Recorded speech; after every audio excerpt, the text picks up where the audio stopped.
Have you ever thought, hey, I'd be great on Shark Tank? Well, as you can imagine, there's a lot more to the story after the handshake, and you'll hear it all from today's guest. Stay tuned for Bad Boss Confessional.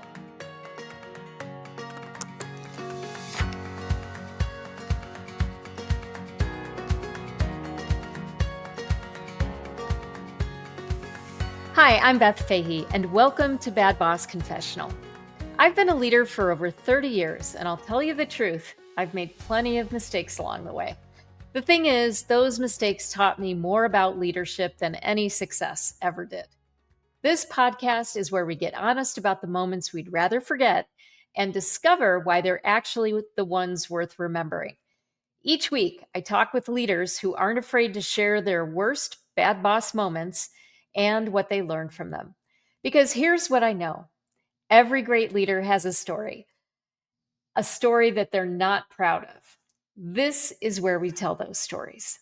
Today's guest is Mike Shannon, author of Sweaty Equity and founder of PackBack, which he exited after scaling to 20 million. And now he's the CEO of Impruve, an AI operating system for financial advisors. Here's a fun fact. While building PackBack, he worked as a ball boy for the Chicago Bulls during the Derrick Rose era. His journey includes Shark Tank, Mark Cuban, and lessons from MJ's trainer, Tim Grover. Welcome to the podcast, Mike. Good to see you. Thanks for having me, Beth. Glad to have you. Okay. I thought I had a crazy career path, but I think you've got me beat here. I need to hear all about this. Tell me about your journey. You know, it's all curiosity, I suppose. My background, as you gave an overview, and what my recently released book, Sweaty Equity, tells a few of the wilder years of, is, I was a college student entrepreneur, along with a few friends of mine. Graduated from Illinois State University. It was kind of the old school, enter a business pitch competition out of the university and start a business from there. But what led to a few kind of funny and in some cases sort of disastrous moments is, for one, we were very young, right? We were 21 years old or so when we started PackBack. I was sort of an entrepreneur by day, and then by night, as you alluded to, I had a side job. I was a ball boy for the Chicago Bulls, which meant getting to the United Center around 3 o'clock for a 7 o'clock game, doing everything from the laundry before the game to creating, the Gatorade and all that, unloading the visitor team luggage, and then just working in the locker room, and then, mopping the floors during the games, whatnot, helping the warm-ups and cleaning up after the games. So I would be doing that. And as the startup PackBack took fold, which our initial idea was we were trying to disrupt the expensive costs of textbooks. So as we would say, every college student's least favorite pain in the ass was the $200 textbook. And we thought, well, we're going to do something about it. We're going to rent books for $3 to $5 per day.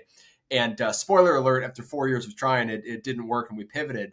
But while we were doing that, and while I was a ball boy for the Bulls, we lucked out, my co-founder and I, and we got on Shark Tank. On a Friday night around 2014, we aired on Shark Tank, did a deal with Mark Cuban. There was a lot of drama in the show. My co-founder accidentally counter-negotiated him $50,000 less than he offered us. It was kind of funny. But that happened on a Friday night. 8 million people saw it. And the next day, I was back in the Chicago Bulls laundry room, and an email went out to the whole organization that a ball boy was on Shark Tank. I got invited up to the front office, and a bunch of exciting things went well.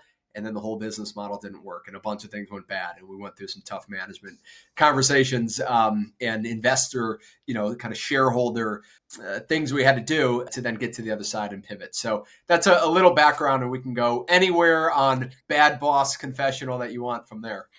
Oh my goodness. Okay, so first question I have is starting a company right out of college. I have to say, I was 35 when I started my bakery business with my sister. And, before that, I worked in film and, worked for other people. But I can't even imagine hiring anybody at the age of, 22? So tell me about that. Like, how did you build that business? Who did you get to work for you? Sure. Well, it's funny you say that, because now I'm 35 today and I'm starting my second company. I'm 2 years into it. And I have the same thought. How we didn't know anything. We were 21, 22.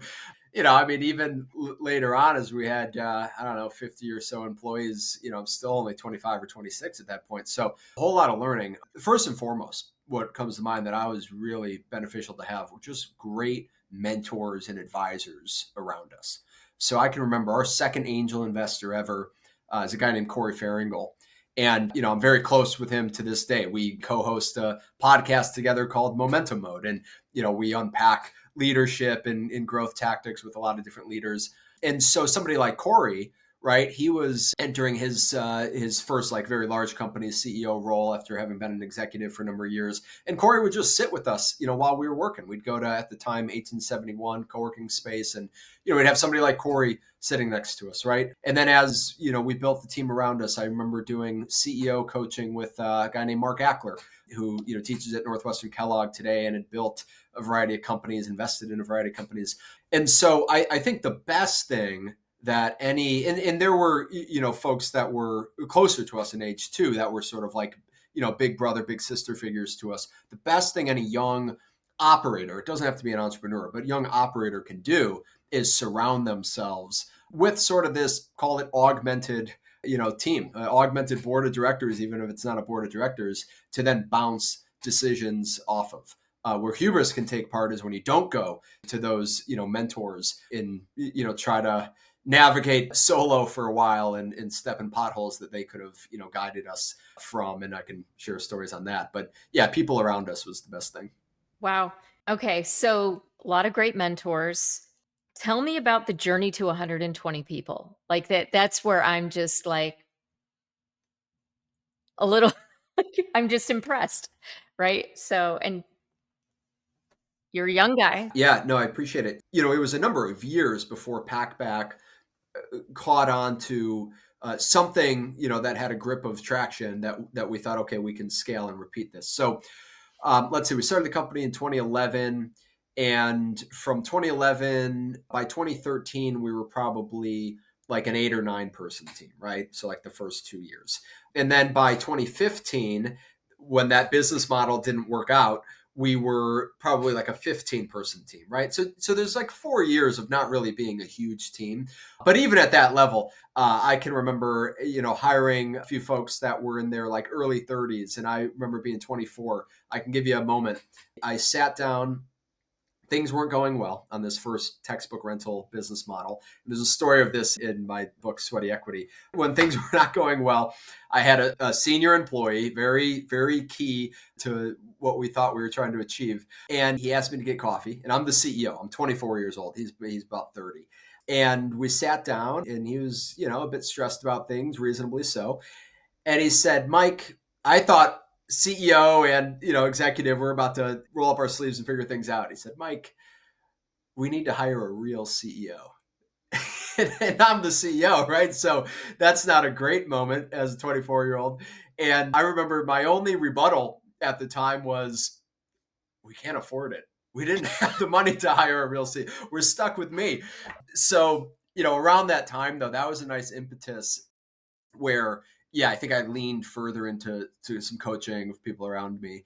I had some one-on-one CEO coaching, and it was a couple of years after that. I'm fast forwarding a little bit. We pivoted. We found traction on this AI writing tool, and we went through some really tough shareholder things where we had previous shareholders on the book rental business. Actually, this is another thing that plenty of advisors attempted to help us not step into, but we had basically too many shareholders. I mean, they were great people, but we had, I think, 110 like individual shareholders, which is a lot of people. I mean, the main reason for that is we could not get institutional venture capital. We didn't have the traction. And so we're piecing together small angel checks. And in piecing those together, you end up with this kind of messy cap table, which can be a force for good, right? You have a network behind you. For us in a higher education market, I mean, most people couldn't impact our sales channel or growth channels in higher education. I mean, it's just kind of a strange market that you can't really just like push with a network. So they were just kind of on the sidelines. And then when we pivoted and we got to the brink of bankruptcy and finally had a venture capital term sheet come in for a small Series A, $2.5 million, those terms kind of needed to wipe a lot of things to a clean slate. It's called the down round or recapitalization. And that's sort of the crux of the conflict in the book that I talk about. We kind of knew this thing was coming.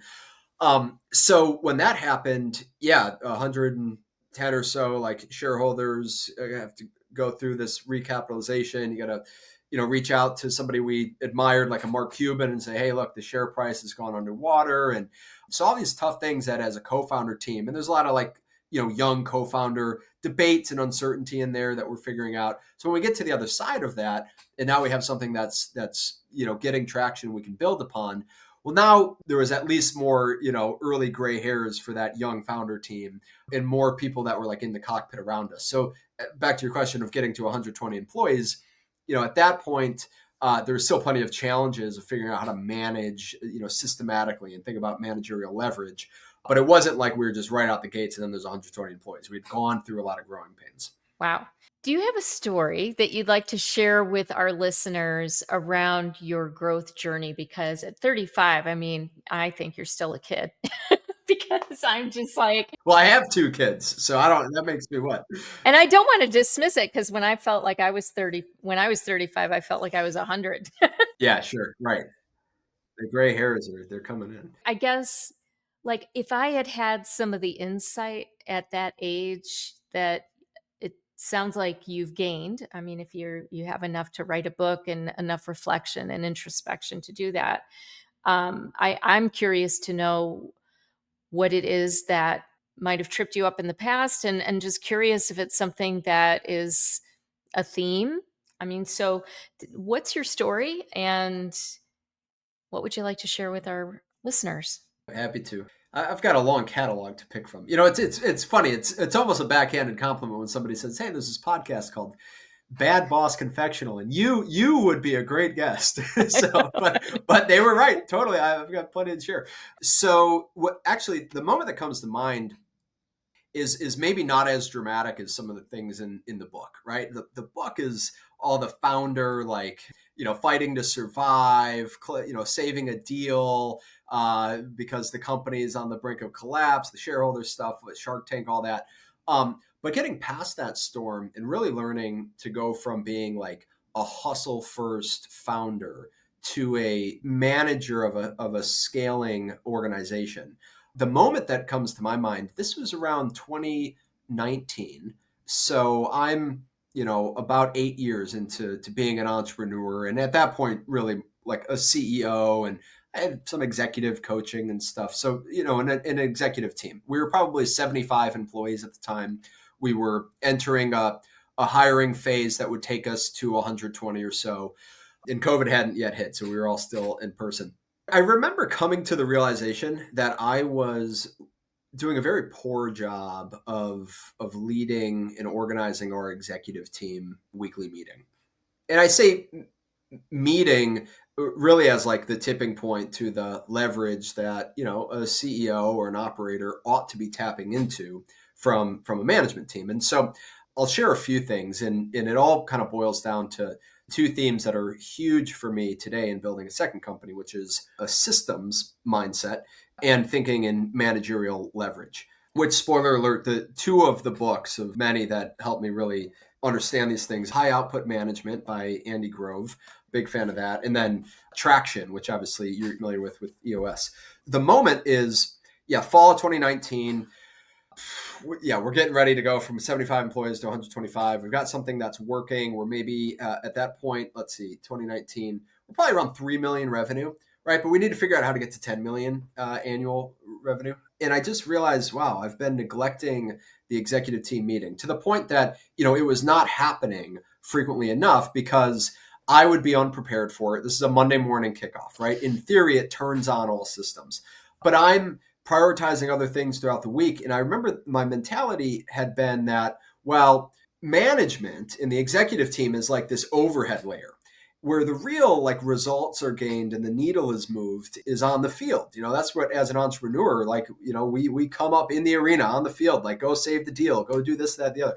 I frequently would during that Monday morning time, dive into a sales call or do something else. Or throughout the week when not having the preparation time for the Monday morning meeting, I'm doing some of those things. And to me, that felt right. It's like, hey, no, I'm there like with the team in the trenches. And that's what, a good founder CEO should be doing. And to a degree, I think that's right. Forever, you're always willing to be in the field. But to the point of neglecting the exec team, that was a big mistake. And so what I did was I flipped my mentality. I'm a big journaler. And so someday it came up in my journal, like rather than view it like, hey, here's management up here and it goes down. And so if I'm focused on management team, I'm focused on overhead. And I flipped that pyramid to where it was like, wait, actually everything spawns out of what we do at the exec team level. And the nucleus of our team camaraderie at the exec level is that Monday morning meeting. And so I started viewing that as the highest leverage moment of the week, is how I prepared for and then made good use of time of that exec team meeting. And so that sent me on a trip to go pick up a few books off the shelf about meetings, right? Which, were mostly boring, but I truly did enjoy traction. I have no other EOS affiliation, but, this is part of my interest in the podcast.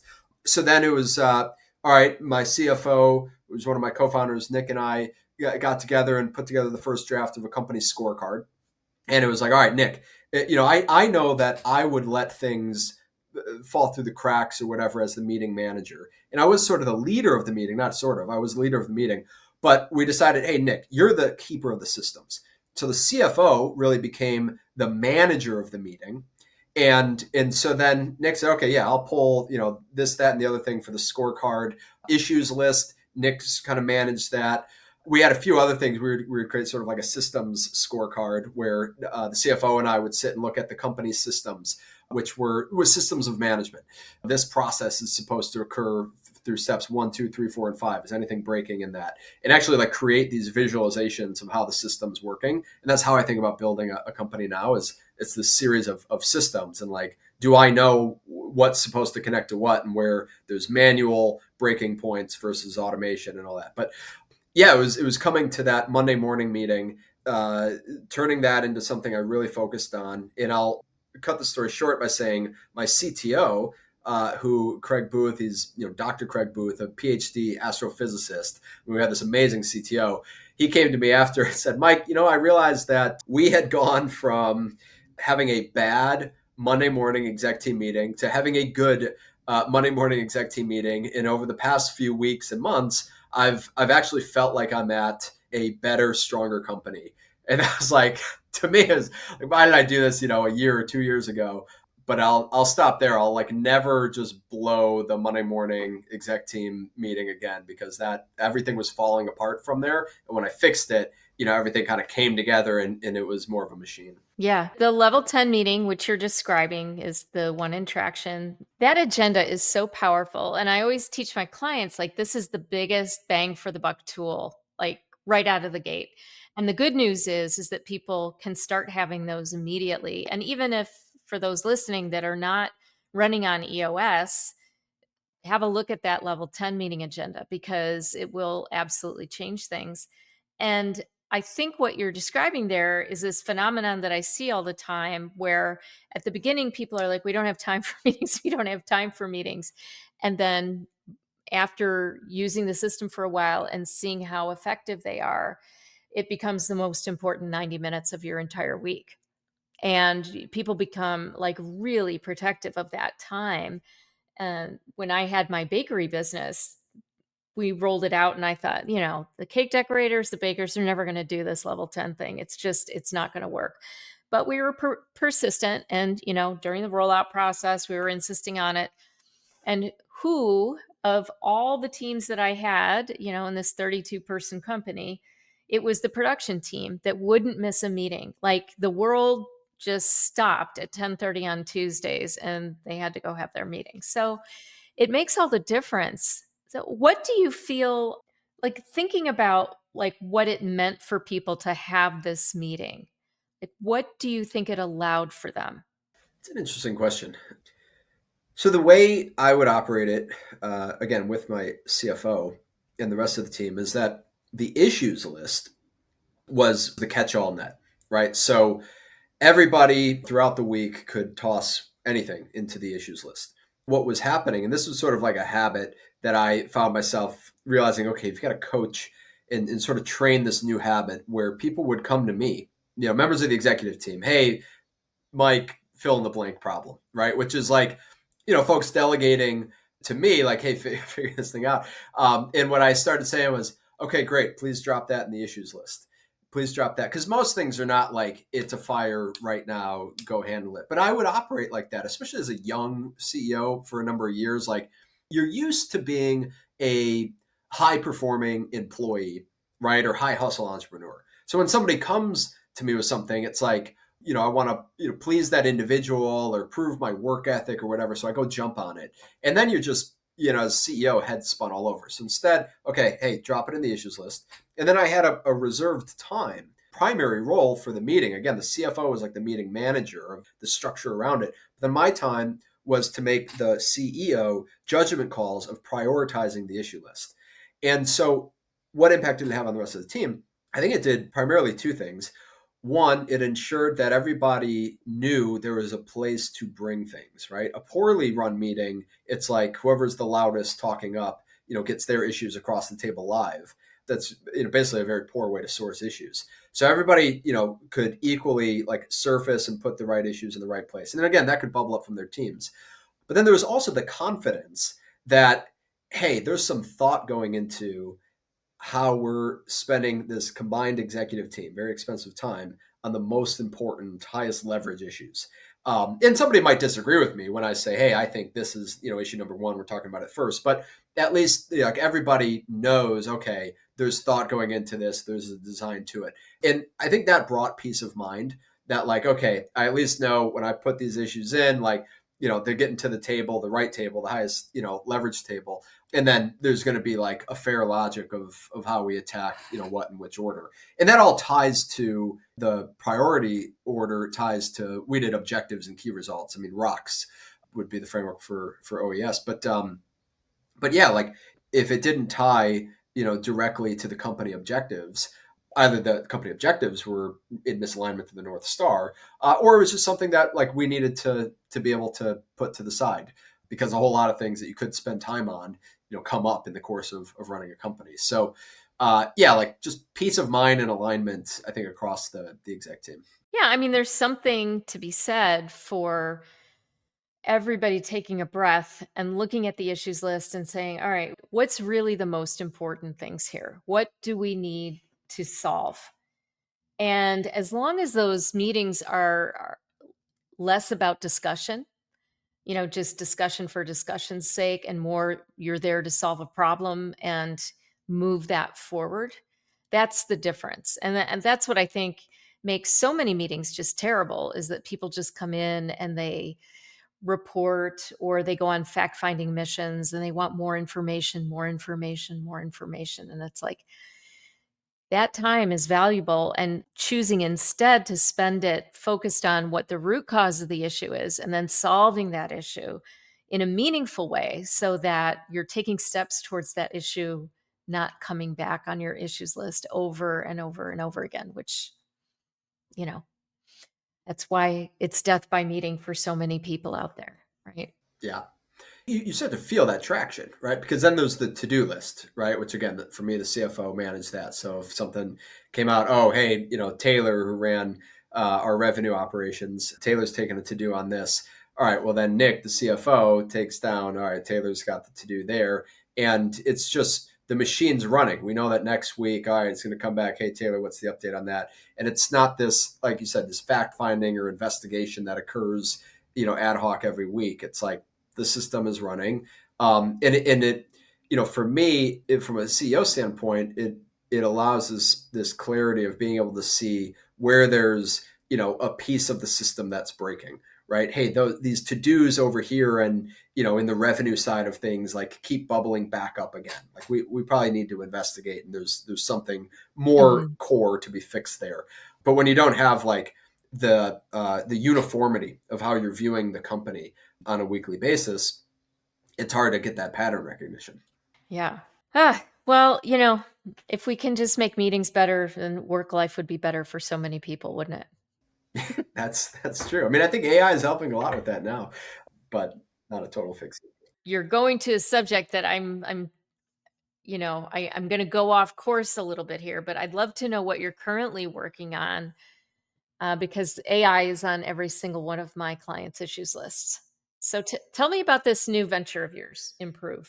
Yeah, so with Impruve, what we've built is an AI operating system that is purpose built for financial advisors. And so I think of it like almost an overlay system across everything that they're already doing, right? So we haven't reinvented their system of operating, right? But we try to tie it all together. So we have three core pillars: agentic back office, as we think of it, relationship intelligence, and then a content studio. And so agentic back office always starts with an AI note taker, right? So getting the meeting context starts to build this thing that we consider compounding context. We look at that like an asset, right? Over time, as you have with any given, for financial advisors, they're serving households, right? So for any given household, you have this compounding context, everything from rapport, we think of it like catalogs, right? So the rapport catalog might be the dog's name that came up 18 months ago in a meeting, right? You never want to forget that. Key events catalog might be an anniversary coming up, or a negotiation coming up with a boss, or a company's sale time frame. AI is really good at identifying even loosely defined dates, right? So, hey, it's fall of 2025. The Jones family was going to be exploring a sale of their company sometime in the fall of 2025. Things like that, and then previous questions that were asked. So to have the AI really pointed at identifying when a question was asked. And we go into deeper things like in their inbox when a promise was made to a client or relationship. But the point being, all these catalogs then build up. And over time, we're able to, basically just lay up, really easy moments for the advisor to take the highest leverage actions. And so it's interesting for me, coming out of, back to our, kind of podcast conversation here, coming out of being trained on things like level 10 meetings, and going through some of the executive coaching, and having to learn where things were falling through the cracks and scaling a company to 100 employees. I'm able to sort of apply all of that to, well, if a financial advisor, and sometimes it's a small team, sometimes it's a larger, 20 to 40 advisor scenario, but at an individual advisor level, they may be managing 100 clients and then keeping an eye on 400 relationships that are not yet clients. And so the opportunity for things to fall through the cracks, is very wide. And so we use AI to basically fill those cracks. And so is it its own software system where it like a CRM, like Salesforce along those lines, or is it something that works alongside of other existing programs? So like, for example, if somebody was part of Northwest Mutual or Lincoln Financial, I know that those folks have their own internal systems. How does that work? Right. Yeah, so we work kind of in the background or as an overlay on all the existing systems. So Impruve pushes to updates the CRM. We have an out of the box tool that is adopted like a typical software tool, but then we also operate as sort of a boutique consultancy. We get brought in to be a fractional AI team, primarily with larger firms at that level, less the solo advisors. And so in those scenarios, we also find ourselves ingesting CRM data and looking to make sense of that through AI. Mm-hmm. So, we'll have somebody tell us, hey, look, we've got, a legacy CRM. There's been, in some cases, generations of advisors passing the book Mm-hmm. to one another. The notes can be a mess. So we call it the rat's nest problem, because that's the way an advisor put it to us once. Hey, my CRM's a rat's nest. I inherited it from, so-and-so.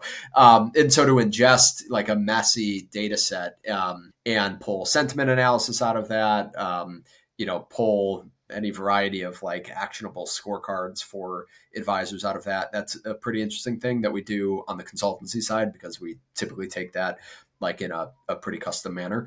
So yeah, like the CRMs, we plug in and pull from those, Zoom, Google, Microsoft, like we integrate with all the core tech.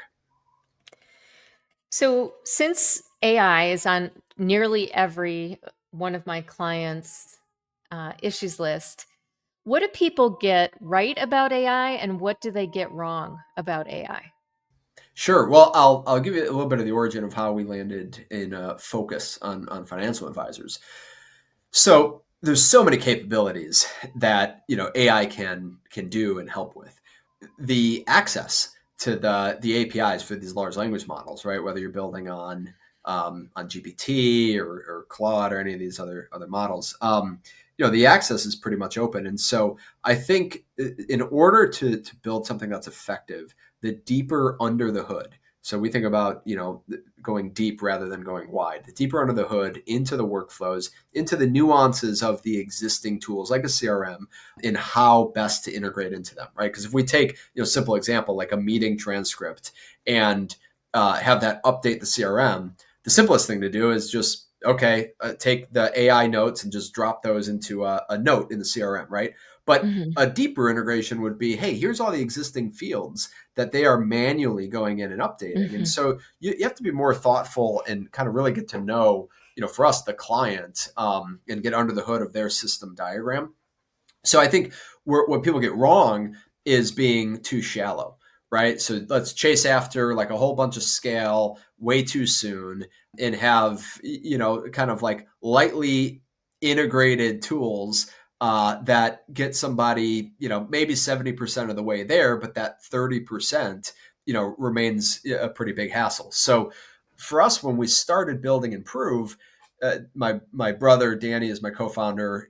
He's got deep technical expertise. He's the CTO, software engineer. Mhm. So he came from a variety of different company scenarios, and I came from building Packback. What we knew was building companies, right? And so we were just kind of getting the core structure down and using it on ourselves and other founder friends. So we had kind of this operating system for entrepreneurs. But the use cases across different types of entrepreneurs were like all over the place. And so what we realized was, wow, we're going down this lane that's going to be basically like broad-based productivity. And ultimately, I think that's going to be the domain for Zoom and Microsoft and Mhm. Google and Mhm. these the big shops. Let's go way deeper in more of a niche area. And so we started exploring a variety of different niches. And I became a client of a financial advisor who was an angel investor in my last company. And it only took the first meeting where we did like our households kickoff to see how much manual work was happening Mhm. on their side of the table.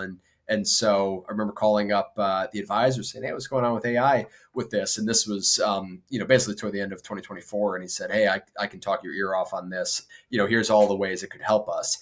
And next thing we did was we had like 25 quick conversations with anybody in our network that was in the space. And soon we said, "Hey, this is where we want to focus." And that's it.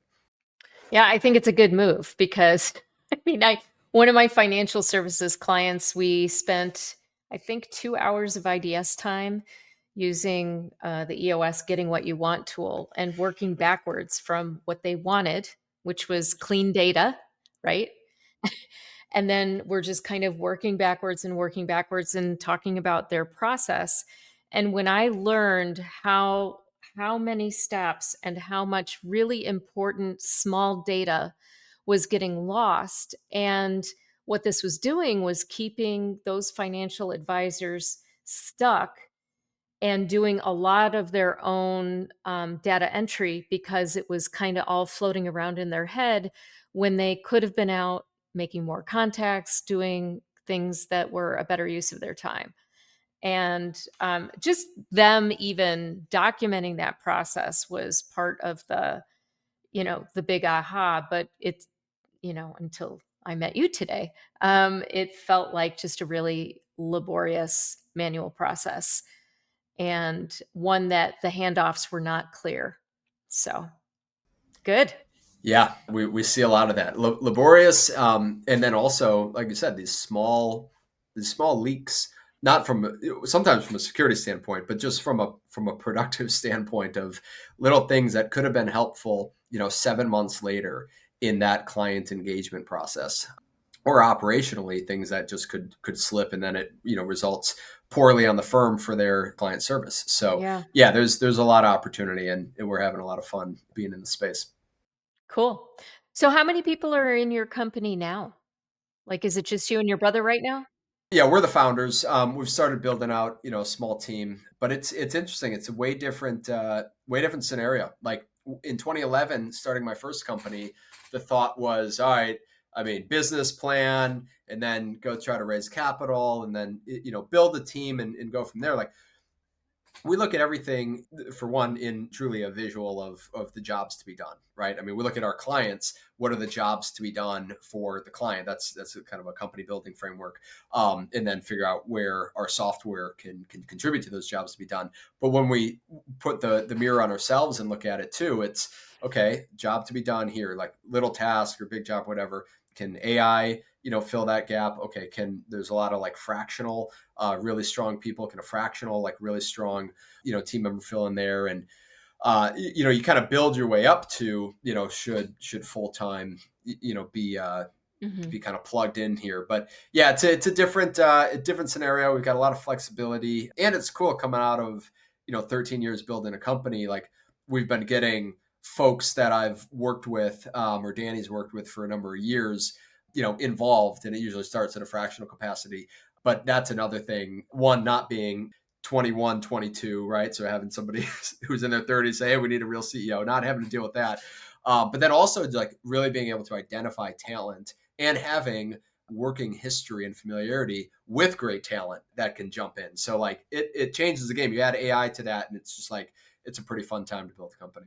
Yeah, it is. And we'll be right back with Mike after a word from our sponsors. Let's be honest, hiring the right people is hard. That's why I love Titus Talent Strategies. Their whole person hiring approach helps you find and keep A players who align with your values, and they back it with an industry leading guarantee. Best part? Titus Talent Strategies is included in the Entrepreneurial Toolkit for companies running on EOS. Check them out at titustalent.com/EOS. Do you love running on EOS? Try Streti, the EOS platform people love. Native integrations and extra features help you manage people, projects, process, and engagement. Connected to your favorite EOS tools and all in one place. You love EOS. It's time to love the platform you're running it on. Try Streti free at streti.com. That's STRETY.com. Streti, the EOS platform people love. And now back to my conversation with Mike.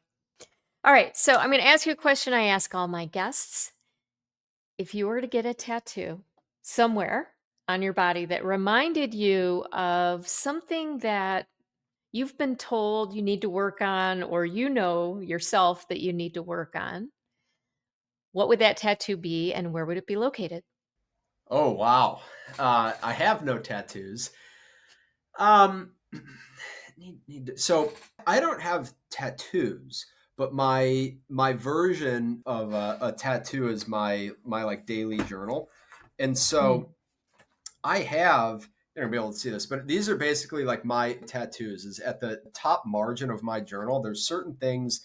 A few are hashtags, a few are phrases or visuals that like literally just every day. That's how I wire my mind, and then I just go free form in the journal, and that catches to dos or just choose on thoughts, ideas, whatever. But so my version of a tattoo, which I guess if it was an actual tattoo, maybe it'd be like on my hand somewhere because I'm always writing and I still like a pen. But relative to this and management, so the things that happen every day, there's three phrases that kind of developed out of 6 or 7 years of executive coaching with a guy named Michael Balchin, who's CEO of Heroic right now, which is like maybe the world's best coaching company. So fear translated to challenge, failure to fuel, pain to growth. That's like a mental tattoo for me. That somewhere in one of these books, the word alchemy was used. Like if you can mhm, alchemize fear into seeing that as like a challenge to be accepted, if I'm experiencing failure, it's actually fuel for something else. Could be mhm, creatively, right? Like I wrote a book because I was often taking down the moments where I thought the company was dying, and it never died, mm, but I had a lot of these moments and stories to write. And then if I'm experiencing pain, I'm experiencing growth. So that's like one. There's a few others, but the thing that would be relevant to management is this little line that I draw. It's like an O line down, S line up, and it's a funnel. And what it means to me is just optimize systems.